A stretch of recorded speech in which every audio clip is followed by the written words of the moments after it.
प्रिय साथियों नमस्कार। आज उत्तराखंड के कैबिनेट मंत्री और वरिष्ठ बीजेपी लीडर श्री सतपाल महाराज जी ने जनसंघ के स्थापक पंडित दीनदयाल उपाध्याय जी के जयंती के अवसर पर बुध नंबर 38 आर्य समाज मंदिर प्रेमनगर में आयोजित कार्यक्रम में प्रतिभाग किए और भारतीय जनता पार्टी के सदस्यता अभियान के अंतर्गत सभी से भाजपा के साथ जुड़ने का आह्वान भी किया। प्रिय साथियों, पंडित दीनदयाल जी के जन्म दिवस पर आत्मनिर्भर और समावेशी भारत निर्माण का संकल्प भी उनके प्रति हमारी सच्ची श्रद्धांजलि होगी। यह बात श्री महाराज जी ने कही।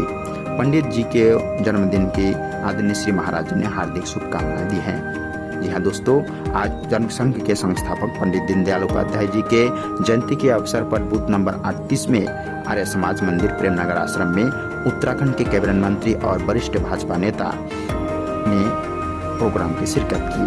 कार्यक्रम के प्रतिभाग किए और भारतीय जनता पार्टी के सदस्यता अभियान के अंतर्गत सभी से भाजपा से जुड़ने के आह्वान किए। उन्होंने कहा, पंडित दीनदयाल जी के जन्म दिवस पर आत्मनिर्भर और समावेशी भारत निर्माण का संकल्प ले। उन्होंने और कहा, प्रति हमारी सच्ची श्रद्धांजलि है।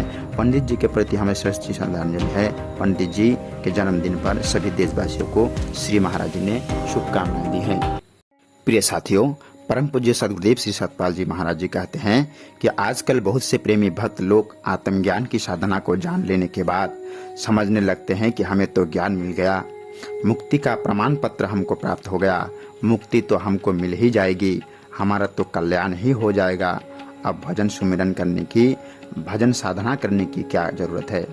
पर संत कहते हैं कि बारी मथे घृत होए बरु सिकता ते बरु तेल, बिनही हरि भजन न भवतरी, यह सिद्धांत अपेल। भूखे भूख न उतरे जो बनने पुरिया भार, कि पूरी का टोकरा तो सिर पर रखा हुआ है और चले जा रहे हैं, तो केवल टोकरा सिर पर रखने से भूख समाप्त नहीं होगी। भूख तो तब समाप्त करने के लिए पुरिया खानी होगी। ठीक इसी तरह जब आत्मज्ञान को हम कर्म में नहीं उतारेंगे, नाम का अभ्यास नहीं करेंगे, तब तक हमारा कल्याण नहीं होगा। नहीं तो क्यों कहा है कि करत करत अभ्यास से जड़ मत होत सुजान। अभ्यास करने रहने से जड़ बुद्धि वाला व्यक्ति भी कुशाग्र बुद्धि का हो जाता है। यह बात किसके लिए कही गई, जरा विचार करो। क्या अभ्यास की बात उसके लिए कही गई जो अभ्यास करना जानता ही नहीं, जो अज्ञानी है, अल्पज्ञ है? क्या उसके लिए अभ्यास करने की बात कही गई है? नहीं, अभ्यास करने को उससे कहा गया है जो अभ्यास करना जानता है, जो जानता है कि किस प्रकार मुझे अपने मन को आत्मा में लगाना है। तो इसीलिए भाई, अपने मार्ग में पीछे मत हटो, आगे कदम बढ़ाते चलो।